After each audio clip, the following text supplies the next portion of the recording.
Jai Hind everyone, this is Varsha Dubey. Welcome you all in my social science class. Today we will discuss a new topic of the first chapter of history, French Revolution. Our topic of today's discussion is Reign of Terror, यानी भय का जो आतंक का माहौल था France में, आज हम उसके बारे में बात करेंगे. ठीक है, and as I do always, I'll just brief you whatever I have taught you in the previous video. In the last videos, we have studied together that how was the secret negotiation of King Louis XVI had been failed. The National Assembly was being replaced by the Jacobin Club, and how did the Jacobin Club become so popular and powerful in France. पिछले कुछ videos में हमने ये discuss किया कि कैसे king Louis 16 का जो नेगोशिएशन होता है, जो समझौता होता है प्रशा और ऑस्ट्रिया के साथ मिल करके, वो नेशनल असेंबली को जो डिफीट करना चाहता है, हराना चाहता है, वो सारे उसके चीज़ें जो है वो फेल हो जाती हैं. और नेशनल असेंबली का को रिप्लेस कौन करता है? जैकोबिन क्लब, जो वहाँ के पेजेंट क्लास, जो वर्कर क्लास था, उनका जो पॉलिटिकल ग्रुप था, नेशनल असेंबली को रिप्लेस करके जैकोबिन क्लब वहाँ पे फ्रांस में धीरे धीरे पावरफुल हो जाता है. ये सारी चीज़ें हमने अब तक डिस्कस की. Now the power had been shifted from National Assembly to the Convention. धीरे धीरे नेशनल असेंबली के हाथ से सत्ता निकल के किसके हाथों में आ जाती है? कन्वेंशन के हाथ में आ जाती है. Today we will discuss the reign of terror. Actually, the working time or the period of Jacobin Club is known as the reign of terror. The period from 1793 to 1794 is referred as the reign of terror. ठीक है, 1793 से लेकर के 1794 तक का जो period था, Jacobin club का जो वर्किंग पीरियड था, उसको रेन ऑफ टेरर के नाम से जानते हैं फ्रेंच हिस्ट्री में. In which we'll discuss today we'll discuss about the activities of this club under the leadership of Robespierre. Who was the leader of the club? इस club को बनाने वाला मेन लीडर था रॉब्सपियरे. तो उसकी लीडरशिप में कैसे ये क्लब काम करता है, जैकोबिन क्लब, ये आज हम डिस्कस करेंगे. And as you are seeing here, period between 1793 to 1794, this was the working period of reign of terror. ये उसका कार्यकाल था. ठीक है. Now, policy of severe control and punishment. Example: nobles, clergy, member of political parties, even of his own party, were arrested, imprisoned, and then tried by a revolutionary tribunal. इसको समझो. देखो, Robespierre followed a policy of severe control, strictness and punishment, so that this period was known as the reign of terror. Robespierre जो उसका leader होता है Jacobin club का, वो उसके जो काम करने का तरीका होता है, वो क्या करता है, वो इतनी एक्सट्रीम स्ट्रिक्टनेस दिखाता है, इतनी रूल्स रेगुलेशंस टफ टाइट लेके आता है, लोगों को पनिश करना और ये वो, है ना. तो इसीलिए इस पीरियड को रेन ऑफ टेरर यानी भय, आतंक के माहौल वाला पीरियड कहा गया. During this period the x nobles, जो कि पुराने नोबल्स हुआ करते थे, या member of other parties, even member of his own party, who disagreed to his method, were arrested, imprisoned, and then tried by a revolutionary tribunal. Tribunal means न्यायालय, which used to give the punishment. क्या किया जाता था, वो जो भी लोग हों, चाहे वो नोबल्स हों, चाहे दूसरी पॉलिटिकल पार्टीज़ के मेंबर हों, या खुद उसकी पार्टी के सपोर्टर ही क्यों ना हो, if they were disagreed with Robespierre, they were punished. क्या किया जाता था, जो लोग रॉब्सपियरे से एग्री नहीं करते थे उसकी पॉलिसी से, उनको अरेस्ट कर लिया जाता था, जेल में डाल दिया जाता था, और रेवोल्यूशनरी ट्राइब्यूनल यानी क्रांतिकारी जो एक उन लोगों का जो न्यायालय था, उसमें केसेस चलाए जाते थे और उनको पनिशमेंट दी जाती थी. अब पनिशमेंट कैसी, आप देखो यहाँ नीचे लिखा है, guillotine device to execute people named after doctor Guillotine. ये इसके इन्वेंटर थे. अब देखो ये क्या है. Actually at that time a device invented named guillotine, एक तरीके की डिवाइस, एक मशीन उस समय इन्वेंट की जाती है, आविष्कार किया जाता है, जिसका नाम था guillotine. And this is a device consisting of 2 poles and a blade. ये एक ऐसी डिवाइस, ऐसी मशीन होती है जिसमें 2 पोल होते हैं और उसके बीच में एक ब्लेड होता है ऐसे यू शेप का, on which a person is beheaded, जिस पे किसी आदमी को बिठाकर उसकी गर्दन उस ब्लेड के ऊपर रख करके beheaded यानी कि सर काट दिया जाता है. It was named after doctor Guillotine who invented it. इसका नाम, चूँकि इसके इन्वेंटर का नाम गुलेटाइन था, इसीलिए इस मशीन का नाम भी गुलेटाइन पड़ा। अब है चार्जेस ब्रॉड बाय रॉब्सपियरे, है ना। कौन कौन से चार्जेस लेकर के रॉब्सपियरे आते हैं? पहला देखते हैं, maximum ceiling on wages and prices, meat and bread were राशन्ड।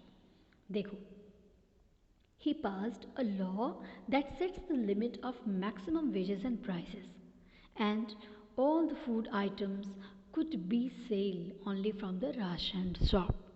He did a lot to bring equality in the society, but through the tight control. क्या करता है वो? चीज़ों के दाम फिक्स कर देता है, लोगों की वेजेस, सैलरी, मजदूरी फिक्स कर देता है ना। तो वैसे ये चीज़ें ख़राब नहीं थी, लेकिन इतना ज़्यादा टाइट उसका कंट्रोल होता है कि ये चीज़ें लोगों को फिर तकलीफ़ देने लग जाती हैं। वो क्या कहता है कि ब्रेड तक भी राशन की शॉप, राशन की जो दुकान है उससे ही मिलेगी लोगों को। और वो करता क्यों है? क्योंकि उसका मोटिव होता है सोसाइटी में इक्वलिटी लाना, लेकिन तरीका गलत होता है, बहुत टाइट कंट्रोल वाली कंडीशन होती है।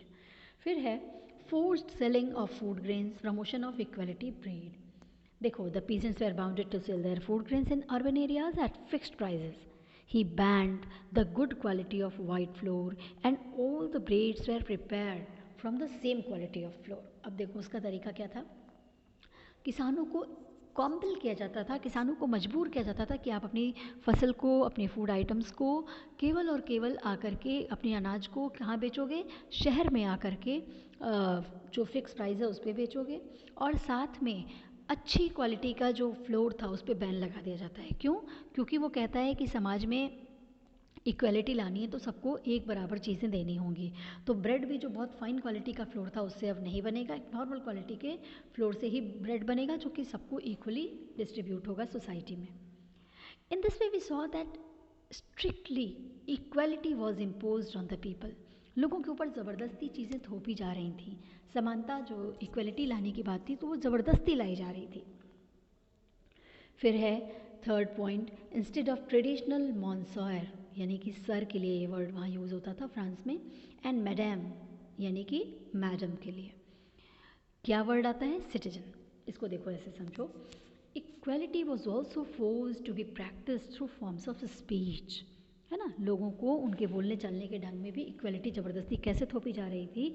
The traditional title like monster and madam was replaced by the new title सिटियन या सिटियने। सिटीजन को सिटियन या सिटियने बोलते थे फ्रेंच लैंग्वेज में, for both male and female. वो क्या बोलता है कि जो ट्रेडिशनल टाइटल है ना, कि जेंट्स मेल के लिए मॉन्सर बोला जाता था और फीमेल के लिए रिस्पेक्ट देने के लिए मैडम बोला जाता था, बोलता है नहीं, ये सारी चीज़ें आज के बाद नहीं बोली जाएंगी और सबको सिटियन यानी कि वहाँ की फ्रेंच लैंग्वेज में, जिसका मतलब होता है सिटीजन, यानी सब लोग केवल नागरिक कहलाएंगे, है ना। फिर है churches were shut down, converted into barracks and offices. Churches जो हैं उनको बंद करके उनको किस में ट्रांसफॉर्म, उनको किस में कन्वर्ट कर दिया जाता है? आर्मी के बैरक्स बना दिए जाते हैं या फिर गवर्नमेंट ऑफिसेज बना दी जाती हैं। At last Robespierre was convicted by court in July 1794। क्यों? The style of Robespierre was so strict that even his supporters now started to oppose him and demanded for modernization.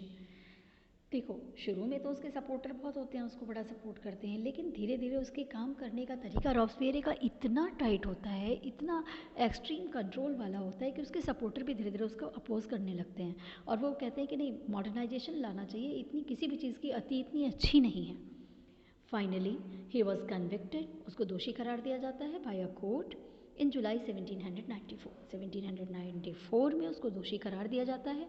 He was arrested and on next day sent to guillotine, और अंत में उसको भी दोषी मान करके imprison किया जाता है और दूसरे दिन उसको उसी गुलेटाइन मशीन पे उसको भी नॉर्मल लोगों की तरह पनिशमेंट मिलती है, उसको बेहेडेड कर दिया जाता है।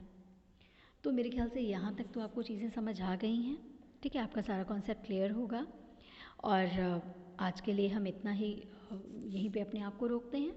Now we will discuss together the directory rules, and if I remind you that first of all there was the States Generals, then National Assembly. अगर हम समराइज़ करें तो क्या था? देखो, सबसे पहले फ्रांस में क्या था? स्टेट्स जनरल था। उसके बाद उसको कौन रिप्लेस करता है? आपको याद होगा किंग लुइस 16 स्टेट जनरल की मीटिंग बुलाते थे, मैंने बताया भी था आपको, ठीक है। तो स्टेट्स जनरल को रिप्लेस करती है नेशनल असेंबली, और नेशनल असेंबली को रिप्लेस करता है जैकोबिन क्लब, और the convention arrived at last. This is the time of directory rules. Convention के बाद कौन आता है लास्ट में? डायरेक्टरी रूल्स वाला पीरियड आता है, which we will discuss in our next video. अगले वीडियो में हम इसी के बारे में डिस्कस करेंगे। तो आज के लिए इतना ही। That's it for today. Please stay connected, keep learning, and please like, share and subscribe my video. Don't forget to hit on the bell icon to get the notification of my upcoming video. Till then, goodbye. Jai Hind.